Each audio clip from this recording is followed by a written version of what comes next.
The boys കാണുന്നവർക്കറിയാം season 4 ഗംഭീരമായിട്ട് മുന്നോട്ട് പോയിക്കൊണ്ടിരിക്കുകയാണ്. ഇപ്പം എപ്പിസോഡ് 6 ആണ് വന്നിട്ടുള്ളത്.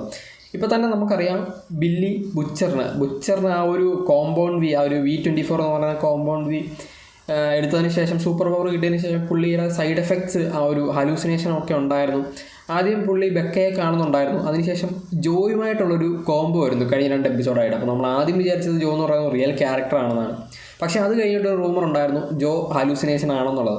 എന്തായാലും അത് ഇന്നലെ കൺഫേം ചെയ്തിട്ടുണ്ട്. ഇന്നലത്തെ എപ്പിസോഡിൻ്റെ ക്ലൈമാക്സിൽ ബില്ലി അല്ലെങ്കിൽ ബുച്ചർ അത് മനസ്സിലാക്കുന്നുണ്ട്, ജോ ഹാലൂസിനേഷനാണ്, ബെക്കയെ പോലെ തന്നെ ഹാലൂസിനേഷനാണ്, ഈ ഒരു കോമ്പൗണ്ട് വിയുടെ സൈഡ് എഫക്റ്റ് ആണെന്നുള്ളത്. എന്തായാലും നമ്മളിപ്പോൾ കണ്ടുകൊണ്ടിരിക്കുന്നത് ബുച്ചറിൻ്റെ ഒരു ഡാർക്ക് സൈഡാണ്, ഒരു ഈവിൾ സൈഡാണ്. ഇനി ബുച്ചറിന് എന്തായിരിക്കും സംഭവിക്കാൻ പോകുന്നത്? അത് ഈ ഒരു കോമ്പൗണ്ട് വി ഒരു പാരാസൈറ്റ് ആണെന്നും ആ ഒരു പാരാസൈറ്റാണ് ഇങ്ങനെ ചെയ്യിപ്പിക്കുന്നതെന്നൊക്കെ കുറേ സാധനങ്ങൾ കിടപ്പുണ്ട്. എന്തായാലും ഈ ഒരു അടുത്ത എപ്പിസോഡുകൾ വരുമ്പോൾ നമുക്ക് മനസ്സിലാവും.